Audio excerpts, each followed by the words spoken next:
नमस्ते गुजरात। कैसे हो मेरे प्यारे बच्चों। उम्मीद करता हूं कि आप जहां भी होगे शानदार होगे, स्वस्थ होगे और पढ़ाई कर रहे होगे। बच्चों, जैसा कि आप जानते हो, हर यूथ का एक सपना होता है सिविल सर्विस क्वालिफाई करने का। इस सपने को पूरा करने के लिए जीआईएस व जियो ने मिलकर एक पहल की शुरुआत की है।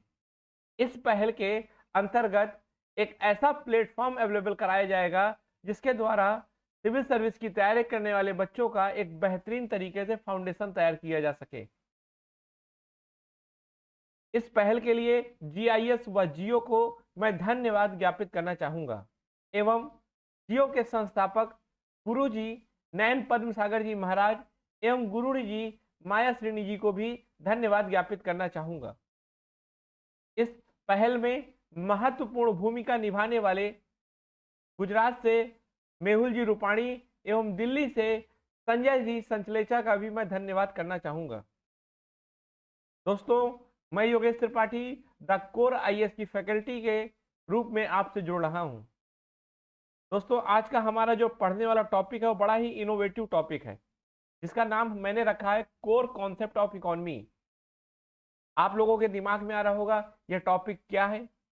तो बच्चों, जैसा कि आप जानते हो, हर सब्जेक्ट का, कोई भी सब्जेक्ट हो, ज्योग्राफी हो, हिस्ट्री हो, फिजिक्स हो, उसका एक कोर कॉन्सेप्ट होता है, उसका एक बेसिक लॉ होता है। अगर हम उस कोर कॉन्सेप्ट को या बेसिक लॉ को समझ लेंगे तो हमको पूरा सब्जेक्ट बहुत आसानी से समझ में आ जाता है। बच्चों, आपको पता होना चाहिए कि सिविल सर्विस एक बहुत ही एनालिटिकल बेस एग्जाम है, जिसमें एनालिसिस करने की एक अच्छी कैपेसिटी होनी चाहिए। इसके लिए आपको जब तक बेसिक नहीं पता होगा तब तक आप किसी भी टॉपिक का अच्छे से एनालिसिस नहीं कर सकते। बच्चों, इसीलिए हम लोग बेसिक पे बहुत ज़्यादा फोकस करते हैं। जैसा कि मैंने आपको बताया कि हर टॉपिक हर सब्जेक्ट का एक कोर कॉन्सेप्ट होता है, अर्थात वो बेसिक कॉन्सेप्ट होता है और उसको समझना बहुत ज़रूरी होता है। जैसे ज्योग्राफी की अगर बात करें बच्चों, तो ज्योग्राफी में अगर आप टेक्टोनिक प्लेट्स का फिनोमिना समझ लेते हो तो आपको 50% ज्योग्राफी समझ में आ जाती है। आपको पता चल जाता है कैसे वॉल्केनो का फॉर्मेशन होता है, कैसे अर्थक्वेक का होता है, कैसे सुनामी का होता है, कैसे महासागरों का निर्माण होता है, कैसे पर्वतों का निर्माण होता है। आपको ये सब चीजें केवल एक बेसिक कॉन्सेप्ट से पता चल जाती हैं। जैसे आपको लॉन्गिट्यूड और लैटिट्यूड का कॉन्सेप्ट अगर पता हो तो आपको किसी भी इस नेशन की क्लाइमेट पता कर सकते हो, किसी भी नेशन का ह्यूमन ज्योग्राफी को पता कर सकते हो, वहां के रिसोर्स को पता कर सकते हो, वहां के बायोम को पता कर सकते हो। फ्रेंड्स, इसीलिए हम लोगों को बेसिक पढ़ना है। अगर हम एक चीज को पढ़ लेंगे तो उससे हमें बहुत सारी चीजें समझ में आ जाती हैं। इकोनॉमी में यही समस्या होती है फ्रेंड्स कि हम कोई एक कोर कॉन्सेप्ट को नहीं पढ़ते, हम फ्रेगमेंटेड टॉपिक को पढ़ते हैं, जिससे हमें बाद में बहुत दिक्कत आती है। पर आज बच्चों, हम जिस टॉपिक को पढ़ने जा रहे हैं उसी टॉपिक पे किसी भी देश की पूरी इकोनॉमी काम करती है। मैं आपको आज जिस टॉपिक को पढ़ाने जा रहा हूं उस टॉपिक से मैं गवर्नमेंट की सारी स्कीम को, गवर्नमेंट के सारे इनिशिएटिव को जोड़कर दिखाऊंगा कि कैसे गवर्नमेंट इकोनॉमी के नाम पर या इंडियन इकोनॉमी के नाम पर जो जो काम करती है वो सब इस कॉन्सेप्ट से जुड़ा हुआ है। बच्चों, बहुत मजा आने वाला है। आज के बाद जब भी आप न्यूज़पेपर पढ़ोगे या कोई भी इकोनॉमिक्स से संबंधित न्यूज देखोगे तो आपको महसूस होने लगेगा, फील होने लगेगा कि ये इनिशिएटिव जो लिया जा रहा है, जो क्यों लिया जा रहा है। तो चलिए सबसे पहले दोस्तों देखें कि आज हमारा टॉपिक क्या है। आपके सामने एक साइकिल दिख रहा है जिसमें demand, investment, economic activity, employment, income, expenditure, ये सब चीजें जो दिख रही हैं यही किसी स्टेट की इकोनॉमी का कोर होता है। आप देखो, न्यूज़पेपर में सुनते होंगे, कभी इन्वेस्टमेंट में बात होती है तो कभी डिमांड में बात होती है, कभी एम्प्लॉयमेंट में बात होती है, इन्हीं सब में बात होती रहती है। आप इकोनॉमिक सर्वे पढ़ लो, इन्हीं में बात होती रहेगी बस। आप बजट देख लो तो डिमांड, इन्वेस्टमेंट, एम्प्लॉयमेंट, यही तीन शब्द में सारी बात होती है। और आप बिलीव नहीं करोगे, पूरी इकोनॉमी फ्रेंड्स इन्हीं तीन शब्द में चलती है। जो भी मैक्रो इकोनॉमी की हम बात कर रहे हैं, अर्थात इकोनॉमी को जो हम कॉम्प्रिहेंसिव वे में समझ रहे हैं, तो आप समझिए कि इन्हीं तीन वर्ड में सारा काम होता है। सबसे पहले फ्रेंड्स, हम लोगों को इन कीवर्ड को समझना चाहिए कि कीवर्ड क्या है। जैसा कि इसमें दोस्तों लिखा है, एक वर्ड है डिमांड। तो डिमांड का क्या मतलब होता है, हम पहले इसको पढ़ते हैं। तो देखिए फ्रेंड्स, जो डिमांड है हम लोग बहुत अपने लाइफ में ऐसे यूज करते रहते हैं। जैसे मान लो कि एग्जाम के टाइम बुक्स की डिमांड बढ़ जाती है, एग्जाम के टाइम कोचिंग्स की डिमांड बढ़ जाती है।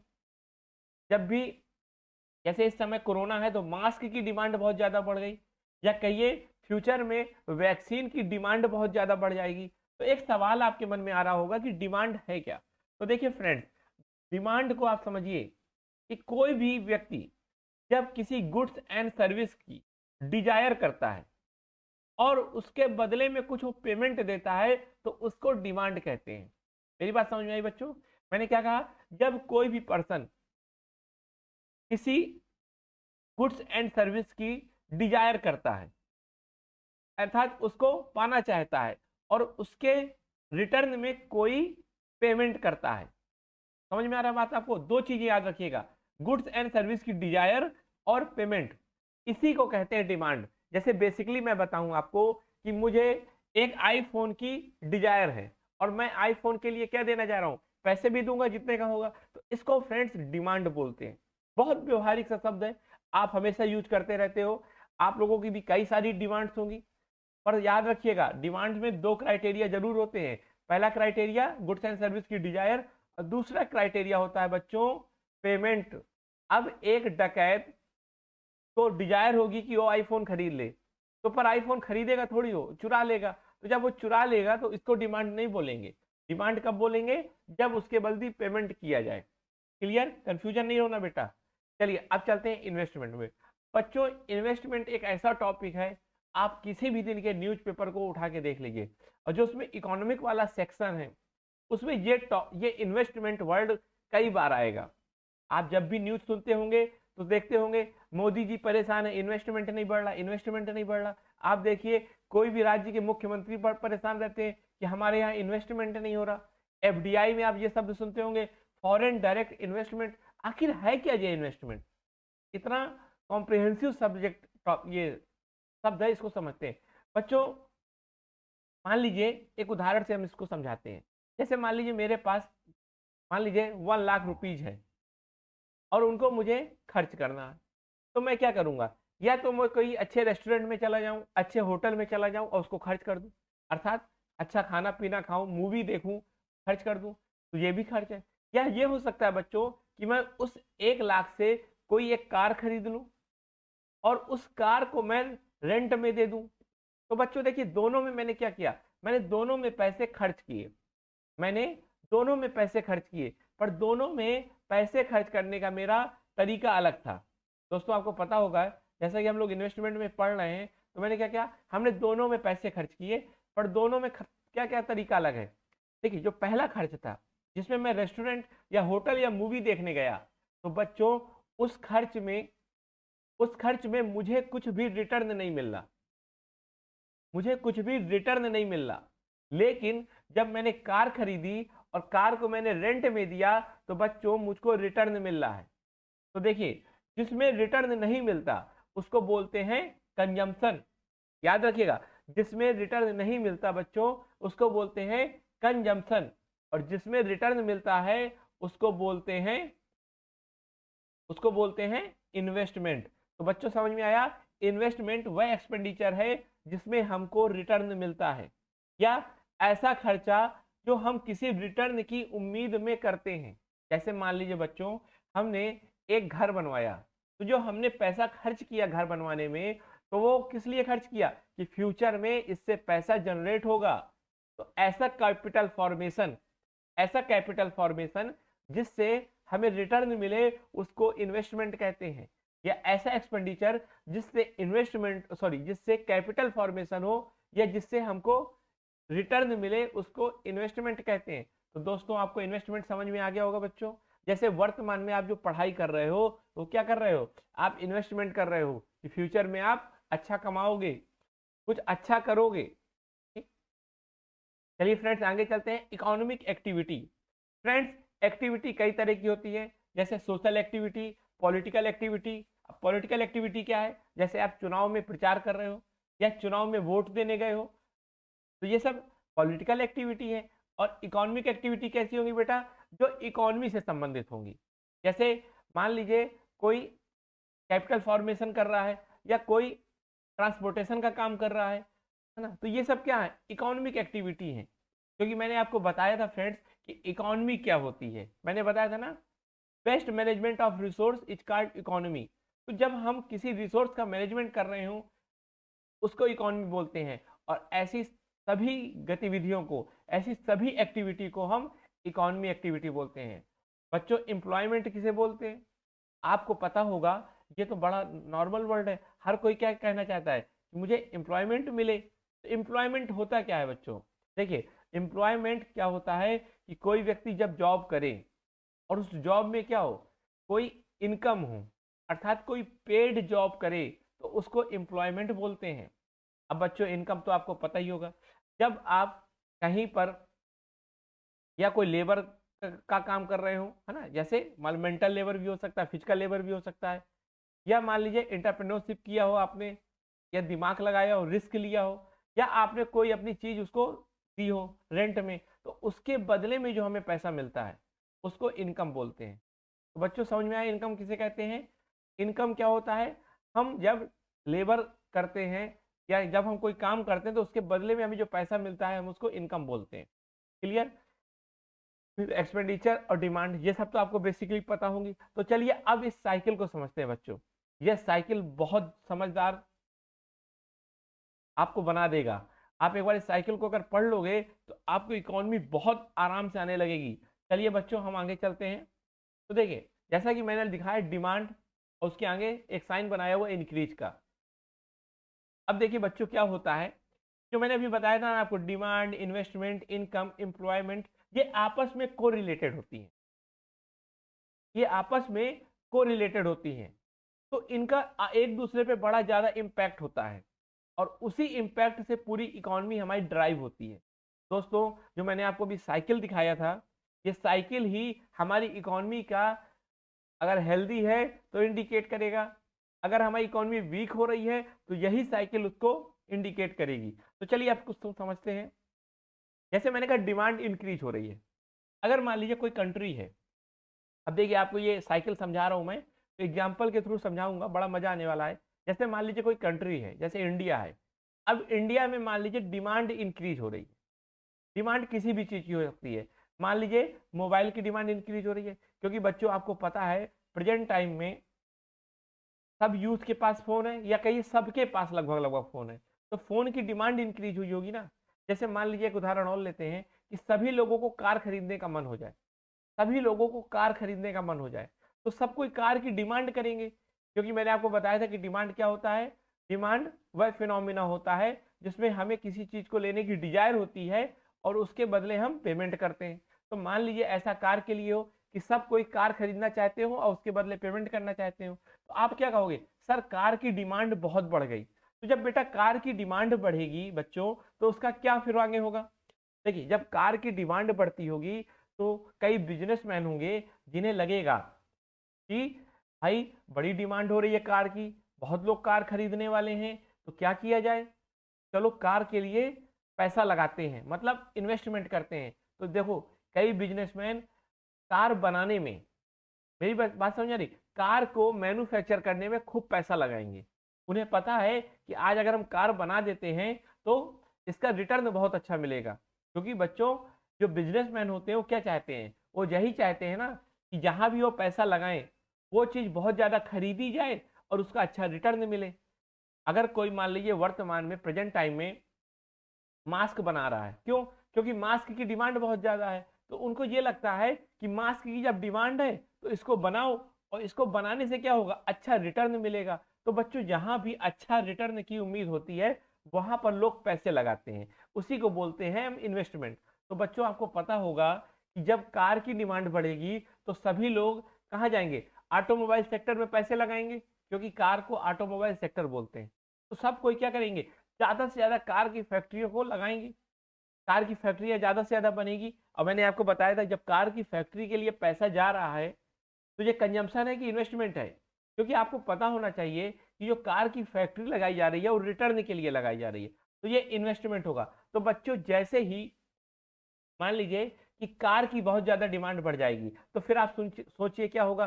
टाटा, अंबानी, महिंद्रा, ये जितने बड़े बड़े इंडस्ट्रियलिस्ट हैं, जितने बड़े बड़े ये उद्योगपति हैं, ये सब क्या करेंगे, ऑटोमोबाइल सेक्टर में पैसा लगाएंगे। ऑटोमोबाइल सेक्टर में पैसा लगाएंगे, तो इससे बच्चों इन्वेस्टमेंट बहुत बढ़ेगा। क्यों बढ़ रहा है इन्वेस्टमेंट? क्योंकि डिमांड बढ़ रही है। मैंने आपको कार का एग्जांपल दिया, मैंने आपको कोरोना के समय में मास्क का एग्जांपल दिया। अब बच्चों जब इन्वेस्टमेंट बढ़ेगा, अर्थात जब फैक्ट्रियां बनेगी, तो क्या होगा, इकोनॉमिक एक्टिविटीज बढ़ेंगी। अब इकोनॉमी एक्टिविटी तो बेटा बढ़ेंगी ना, जब फैक्ट्री लगेगी तो ट्रांसपोर्टेशन बढ़ेगा, लोग कार को बनाएंगे तो भी इकोनॉमी एक्टिविटी है। अब एक कार बनाने के लिए बच्चों देखिए क्या क्या आता है, रबर आती है, स्टील आता है, ठीक, सॉफ्टवेयर आते हैं, हार्डवेयर आते हैं। अब तो कार आजकल डिजिटल कार भी हो रही है, तो कई म्यूजिक प्लेयर सिस्टम भी आएगा उसमें, ग्लास भी आएंगे उसमें। तो जब एक कार को बनाने के लिए कितनी सारी इकोनॉमी एक्टिविटी हो रही होंगी, आप बताइए कितनी फैक्ट्रियां नहीं लग जाएंगी, कितनी फैक्ट्रियों के लिए इन्वेस्टमेंट होगा, और उतनी ही इकोनॉमी एक्टिविटी बढ़ेंगी। आप सोचिए, अब कार की डिमांड बढ़ी, टाटा, अंबानी, अडानी जी ने कार के लिए खूब सारा पैसा लगाया, तो कई सारी फैक्ट्रियां खुलेंगी। एक जगह टायर की फैक्ट्री होगी, एक जगह ग्लास की फैक्ट्री होगी, एक जगह स्टील की फैक्ट्री होगी। तो बच्चों इकोनॉमी एक्टिविटी बहुत ज्यादा हाइप कर जाएंगी, इंक्रीज कर जाएंगी। जब बच्चों इकोनॉमी एक्टिविटी बढ़ती है तो एम्प्लॉयमेंट बढ़ता है। क्यों? क्योंकि बच्चों कोई ना कोई तो वो इकोनॉमिक एक्टिविटी कर रहा होगा, हर चीज तो मशीन नहीं कर सकती ना। तो जो बच्चों वो काम कर रहे हैं उन्हीं को तो हम एम्प्लॉयमेंट बोलते हैं। एम्प्लॉयमेंट क्या होगा, बहुत बढ़ेगा। अब आप देखिए, कार की डिमांड बढ़ी, इन्वेस्टमेंट बढ़ा, उससे फैक्ट्रियां लगी, तो कितने लोगों को नौकरी मिलेगी। कोई मैनेजर बनेगा बच्चों, तो कोई टेक्नीशियन जॉब देखेगा, कोई सफाई कर्मचारी बनेगा, कोई गार्ड बनेगा, कोई ड्राइवर बनेगा, कोई सेल्स मैनेजर बनेगा। तो बच्चों बहुत ज्यादा नौकरियां जनरेट होंगी। और देखिए, एम्प्लॉयमेंट जनरेट करना ही किसी भी देश का सबसे बड़ा पर्पज होता है। क्योंकि एम्प्लॉयमेंट जैसे ही जनरेट होता है तो लोगों में क्या आता है, खुशी का भाव आता है, लोग संतुष्ट होते हैं। क्योंकि भाई जब उनकी एम्प्लॉयमेंट हो जाएगी, उन्हें नौकरी मिल जाएगी, उनके पास जॉब हो जाएगी, तो उससे बच्चों उनके पास पैसा आने लगेगा। और जब पैसा आने लगेगा तो लोग अच्छी हेल्थ को परचेज कर पाएंगे, अच्छी एजुकेशन को परचेज कर पाएंगे, तो उनकी लाइफ की क्वालिटी अच्छी होगी। तो समझ रहे हैं आप, हर देश चाहता है कि उसके यहाँ ज्यादा से ज्यादा एम्प्लॉयमेंट बढ़े। और फिर जैसे ही बच्चों एम्प्लॉयमेंट बढ़ेगा तो सबकी इनकम भी तो बढ़ेगी। आप सोचिए, अब मैनेजर की भी इनकम बढ़ गई, जो चपरासी था उसकी भी इनकम बढ़ गई, जो वहां सेल्स मैनेजर था उसकी भी इनकम बढ़ गई। तो बच्चों जब इनकी इनकम बढ़ेगी, इनकी जेब में पैसा आएगा, तो बताइए क्या होगा। पैसा आएगा तो पैसा खर्च भी तो करेंगे।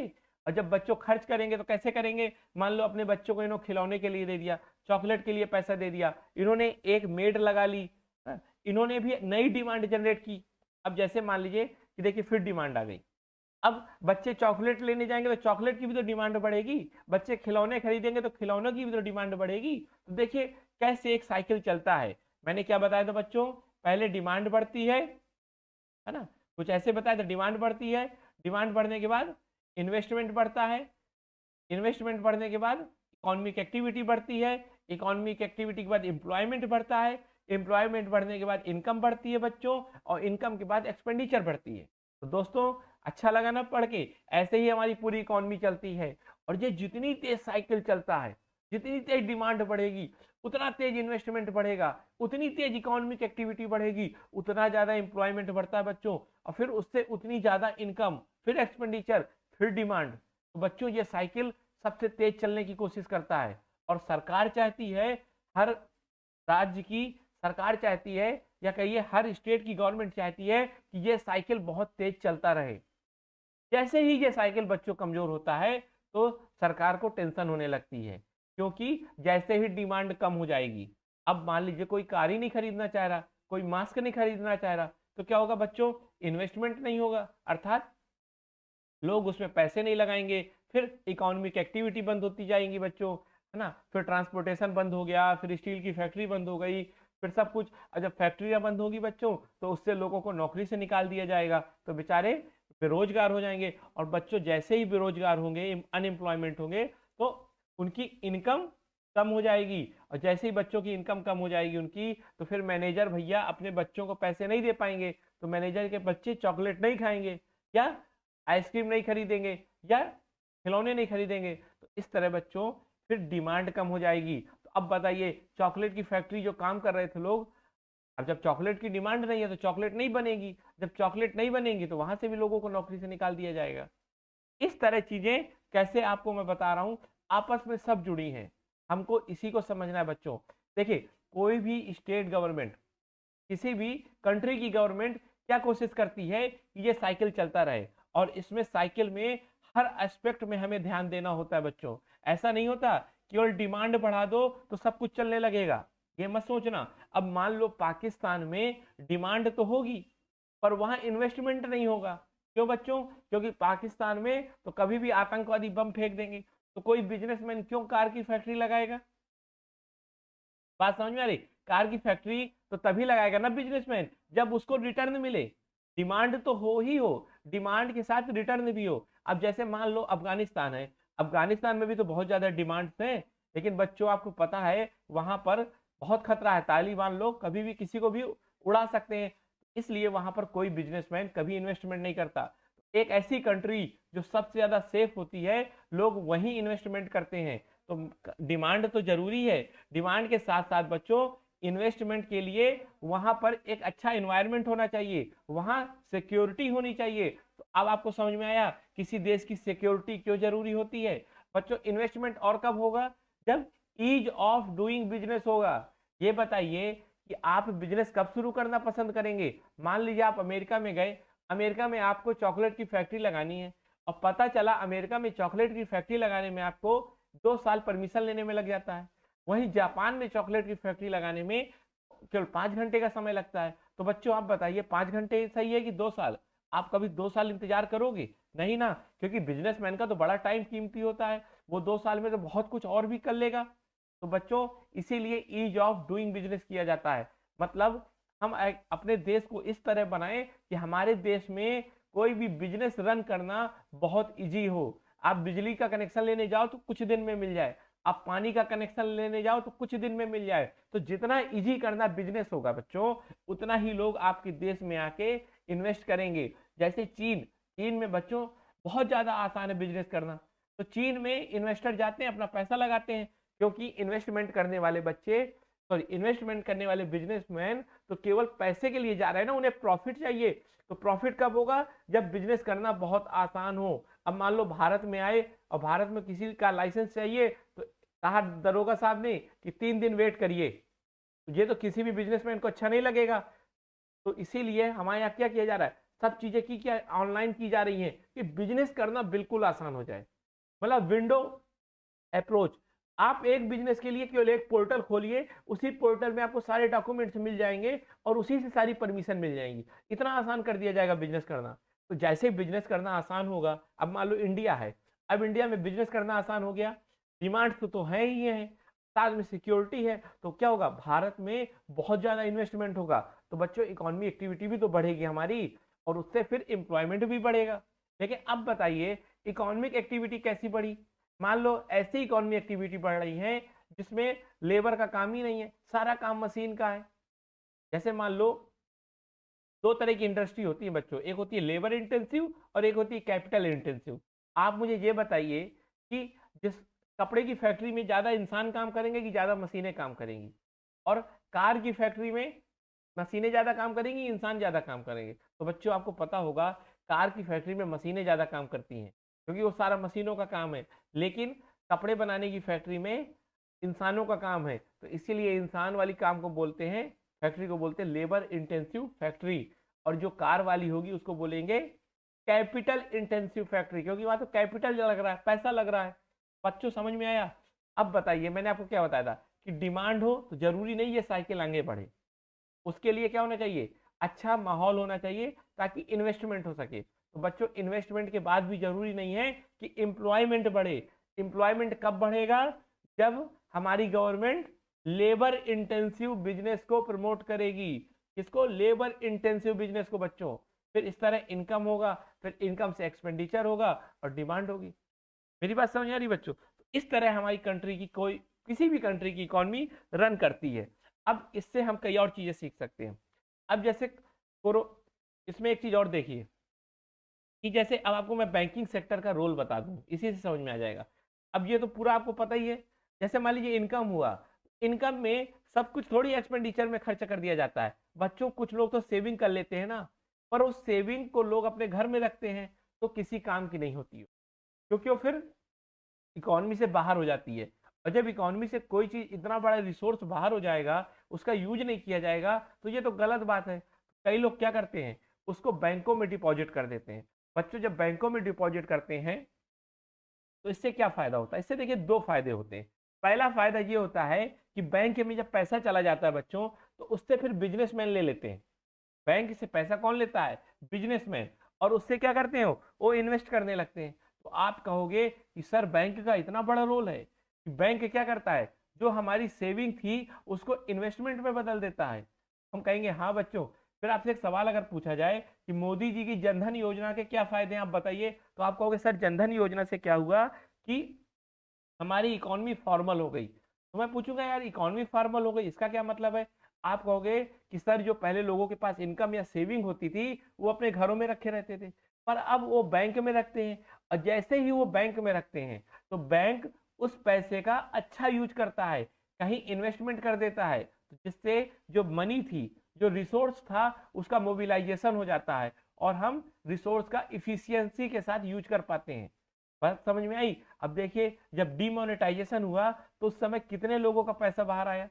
वो पैसा जो लोगों के घरों में, तकियों, पिलों में, लोगों की अलमारी में दबा हुआ रखा था। तो बच्चों बैंक का ये रोल होता है। हमारा बैंक बहुत बड़ा रोल प्ले करता है क्योंकि वो इन्वेस्टमेंट को इंक्रीज करता है। अगर इन्वेस्टमेंट को कोई चीज बढ़ा रही होगी तो इकोनॉमिक एक्टिविटी बढ़ेगी, एम्प्लॉयमेंट बढ़ेगी, इनकम बढ़ेगी, एक्सपेंडिचर बढ़ेगी। बच्चों इसी तरह याद करिए कि यूएसए में जब बैंक धड़ाम से खराब हो गए थे, मतलब बैंक क्या हुए थे, सारे बैंक क्लैश कर गए थे, तो बैंक के कारण वहां की इकोनॉमी क्यों तबाह हो गई थी? क्योंकि बच्चों जब वहां के बैंक ही खत्म हो रहे थे तो इन्वेस्टमेंट नहीं होगा। जब इन्वेस्टमेंट नहीं होगा तो एम्प्लॉयमेंट नहीं होगा, और जब एम्प्लॉयमेंट नहीं होगा तो इनकम नहीं होगी, और इनकम नहीं होगी बच्चों तो एक्सपेंडिचर नहीं होगा, और एक्सपेंडिचर नहीं होगा तो डिमांड नहीं होगी। तो इस तरह दोस्तों आपको बैंक का रोल भी समझना होगा। इसी साइकिल से समझ में आ रहा है ना बच्चों? अब जैसे मैं आपसे कहूं कि मोदी जी उज्ज्वला योजना लेके आए बच्चों, उज्ज्वला योजना, तो उज्ज्वला योजना से क्या फायदा होगा? आप कहोगे सर उज्ज्वला योजना से तो कुछ नहीं फायदा होगा इस साइकिल में। उज्ज्वला योजना क्या है? उज्ज्वला योजना में तो महिलाओं को गैस सिलेंडर दिया जाता है, उससे क्या फायदा होगा? मैं कहूंगा अरे बच्चों आप देखो, जो महिलाएं हैं वो महिलाएं जब काम करेंगी, सॉरी, जब वो उनके पास सिलेंडर नहीं था तो क्या करती थी, चूल्हा चलाती थी। तो चूल्हे के लिए लकड़ी खरीद लेके आती थी, तो लकड़ी लाने में उन्हें 3 से 4 घंटे लगता था। साथ में चूल्हे में खाने बनाने में भी बहुत समय लगता था। लेकिन जब उनके पास गैस आ गई तो अब वो सारा काम 1 घंटे में कर लेती हैं, जो पहले 5 से 6 घंटे में करती थी। तो 5 से 6 घंटे वाला जो काम है वो 1 घंटे में हो रहा। तो अब 4 घंटे उनके बच गए। तो जो 4 घंटे उनके बच गए बच्चों, तो अब उसमें क्या करेंगी, वो कोई इकोनॉमिक एक्टिविटी करेंगी, कपड़े सिलेंगी, या मान लीजिए कोई भी छोटे छोटे काम करेंगी जो घरेलू महिलाएं काम कर सकती हैं। जब वो काम करेंगी 4 से 5 घंटे बच्चों, तो क्या करेंगी, कुछ ना कुछ तो पैसे जनरेट करेंगी। उस पैसे से क्या कर सकती हैं, या तो एक्सपेंडिचर करेंगी उस पैसे का, तो डिमांड बढ़ेगी, या तो उस पैसे को बैंक में सेव करेंगी तो बैंक उसको इन्वेस्ट करेगा। ये साइकिल और अच्छे से हेल्दी रूप में रन करेगी। बात समझ में आई? अब जैसे मैं आपसे पूछूं कि भारत माला योजना को इससे लिंक करिए, या मैं आपसे कहूं कि हम लोग जो पोर्ट डेवलप कर रहे हैं, हमारे जितने बंदरगाह हैं या पोर्ट है, हम उनको डेवलप कर रहे हैं, तो उससे क्या बताइए क्या रोल है? या मैं आपसे ये कहूं कि जो प्रधानमंत्री आवास योजना है उससे इस साइकिल में क्या प्रभाव पड़ेगा? तो आप कहोगे कि सर चाहे पोर्ट हो, चाहे प्रधानमंत्री आवास योजना हो, इससे डिमांड बढ़ती है। क्यों? क्योंकि जब घर बन रहे हैं, प्रधानमंत्री आवास योजना के तहत घर बन रहे हैं, तो उन घर के लिए सीमेंट, ईंट और सब कुछ चाहिए होगा ना, तो क्या है, इसकी डिमांड बढ़ेगी, तो इस क्षेत्र में इन्वेस्टमेंट होगा। अब भाई घर बनने में सबसे ज्यादा स्टील लगती है, लोहा लगता है, तो लोहे की डिमांड बढ़ेगी। लोहे की जब डिमांड बढ़ेगी तो इन्वेस्टमेंट बढ़ेगा, इन्वेस्टमेंट बढ़ेगा तो एम्प्लॉयमेंट बढ़ेगा। इस तरह चीजें आपको समझनी है। मैं इसी साइकिल से सब आपको जोड़ के दिखा रहा हूं। आप कहोगे सर हमारे यहाँ जो बजट होता है उसका क्या पर्पज होता है? तो बजट जो होता है, बजट जो गवर्नमेंट बजट बनाती है उसका यही पर्पज होता है कि इस साइकिल को ज्यादा से ज्यादा तेज किया जा सके। वो कोशिश करती है कि ऐसा बजट होना चाहिए जो डिमांड भी बढ़ाए, जो इन्वेस्टमेंट भी बढ़ाए, जो एम्प्लॉयमेंट भी बढ़ाए, जो इनकम बढ़ाए, जो सेविंग बढ़ाए, ताकि ये साइकिल तेजी से तेज रन करे। बच्चों जैसे कोरोना आया, कोरोना में सबसे ज्यादा क्या हुआ? लोगों की शॉप बंद हो गई, लोगों की दुकानें बंद हो गई। जब लोगों की दुकानें बंद हो जाएंगी तो लोगों के पास पैसे नहीं रहेंगे। जब लोगों के पास जेब में पैसा नहीं होगा बच्चों, तो वो कुछ चीज खरीदने की डिजायर नहीं करेंगे। तो जैसे ही उनकी खरीदने की डिजायर खत्म, तो डिमांड कम हो जाएगी।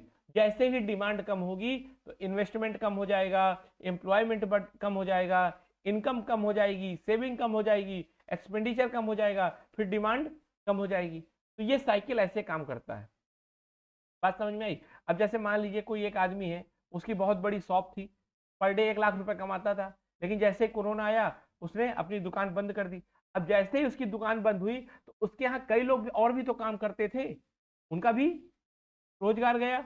अब उनके यहाँ भी तो, जैसे मान लो उनका रोजगार गया, तो क्या करेंगे? उनके घर में जो मेड लगी होगी उसको भी निकाल देंगे बाहर, तो मेड का भी रोजगार चला जाएगा। तो देखिए एक घटना कैसे कितना बड़ा इम्पैक्ट जनरेट करती है। फिर इसमें क्या किया जाएगा? इसमें फिर बैंकों को मजबूत किया जाएगा। बैंकों को मजबूत किया जाएगा कि फिर सरकार या गवर्नमेंट बैंकों को पैसा देगी। क्यों देगी? कि भाई ज्यादा से ज्यादा इन्वेस्टमेंट को बढ़ाओ, ज्यादा से ज्यादा इन्वेस्टमेंट को बढ़ाओ। और जैसे ही इन्वेस्टमेंट बढ़ेगा तो फिर ये साइकिल पूरा तेज चलने लगेगा। जैसे ही ये साइकिल स्लो होता है तो उसको हम क्या बोलते हैं बच्चों? उसको बोलते हैं हम स्लो डाउन। जैसे कहेंगे इकोनॉमी बड़ी स्लो डाउन हो गई, तो इसका क्या मतलब है? यही साइकिल धीरे काम कर रहा है। अब डिमांड धीरे धीरे बढ़ रही, इन्वेस्टमेंट धीरे धीरे बढ़ रहा, इकोनॉमी एक्टिविटी धीरे धीरे बढ़ रही, एम्प्लॉयमेंट धीरे धीरे बढ़ रहा। अब जैसे मैं कहूँ बच्चों रिसेशन आ गया। रिसेशन क्या होता है? तो बच्चों रिसेशन भी इसी साइकिल से समझ लीजिए आप। रिसेशन वह फिनोमिना होता है जब डिमांड निगेटिव हो जाती है। जैसे ही डिमांड कम, मतलब कोई सामान खरीद ही नहीं रहा, बिल्कुल सस्ता भी बेचोगे तो कोई नहीं खरीदेगा, तो इन्वेस्टमेंट उससे कम हो जाएगी, फिर कोई इन्वेस्टमेंट ही नहीं करेगा, तो इकोनॉमिक एक्टिविटी बंद, सब फैक्ट्रियां बंद होने लगेंगी। अब बच्चों जब डिमांड ही नहीं है, कोई सामान ही नहीं खरीद रहा, तो इकोनॉमिक एक्टिविटी क्यों होंगी? जैसे मान लो नैनो की कोई डिमांड नहीं है, तो नैनो की फैक्ट्री तो बंद हो गई ना, नैनो से संबंधित इकोनॉमिक एक्टिविटी तो बंद हो गई ना। इस तरह एम्प्लॉयमेंट क्या होगा? कम हो जाएगा, इनकम कम हो जाएगी, एक्सपेंडिचर कम हो जाएगा, डिमांड कम हो जाएगी। तो इस तरह चीजें हमको बच्चों समझना है। तो मैंने आपको आज क्या क्या बताया, हम ब्रीफ करते हैं। सबसे पहले मैंने बच्चों आपको बताया कि डिमांड क्या होती है, फिर मैंने बताया आपको इन्वेस्टमेंट क्या होती है ना, इकोनॉमिक एक्टिविटी क्या होती है, एम्प्लॉयमेंट क्या होता है, इन सब कीवर्ड के बारे में बताया बच्चों। फिर आपस में जैसे को रिलेटेड है मैंने वो भी समझाया। एक कार का एग्जाम्पल लिया था और मास्क का एग्जाम्पल लिया था। उसके बाद मैंने आपको ये समझाया कि ये साइकिल कैसे हेल्दी होगा। जब ये बहुत तेजी से रन करे तो इसको बोलते हैं ये हेल्दी काम कर रहा है। जब डिमांड भी बढ़ रही, इन्वेस्टमेंट भी बढ़ रहा, एम्प्लॉयमेंट भी बढ़ रहा, इनकम भी बढ़ रही, एक्सपेंडिचर भी बढ़ रहा, तो कहेंगे कि वो हेल्दी इकोनॉमी है, वहां पर बूम हो रहा है। और जैसे ही बच्चों ये थोड़ी स्लो होता है तो कहेंगे कि स्लो डाउन हो गया, इकोनॉमी धीरे काम कर रही है। लेकिन मान लो कहीं बच्चों डिमांड उल्टा गिरने लगी, डिक्रीज करने लगी, तो डिमांड जैसे ही डिक्रीज करेगी, इन्वेस्टमेंट डिक्रीज हो जाएगा, एम्प्लॉयमेंट डिक्रीज हो जाएगा, इनकम डिक्रीज हो जाएगी, एक्सपेंडिचर डिक्रीज हो जाएगी। इस तरह ये क्या कहलाएगा? रिसेशन कहलाएगा। और रिसेशन को सही करने के लिए फिर क्या करेंगे हमारे मोदी जी? डिमांड्स को बढ़ाएंगे। और डिमांड को बढ़ाने के लिए क्या किया जाता है? कई तरीके के काम किए जाते हैं। जैसे मान लो सस्ता कार लोन, अगर मान लीजिए कार की डिमांड कम हो गई तो गवर्नमेंट क्या कहेगी कि चलो भाई कार जिसको जिसकी खरीदनी हो खरीद लो, बड़े सस्ती कार के लिए लोन मिल रहा है, तो सब कोई कार लेने जाएंगे। क्योंकि पहले जो 13% इंटरेस्ट रेट था, अब मान लीजिए 5% हो गया, तो सबको यही सोचेंगे ना जल्दी से जल्दी कार खरीद लें, अच्छा होगा। तो कार की डिमांड बढ़ जाएगी, जैसे ही डिमांड बढ़ी ये इकोनॉमी फिर से रन करने लगी। तो बच्चों मुझे उम्मीद है कि आपको ये टॉपिक समझ में आया होगा। जहां कहीं भी कोई दिक्कत हो आप मुझसे कमेंट के माध्यम से पूछ सकते हैं। तो बच्चों बाकी कोरोना इस समय तेजी से बढ़ रहा है, इसलिए अपनी बहुत केयर करिएगा, क्योंकि जब तक दवाई नहीं तब तक ढिलाई नहीं, और पढ़ाई हमेशा करनी है। तो चलिए बच्चों, धन्यवाद आज के सेशन के लिए, and thank you, have a good day.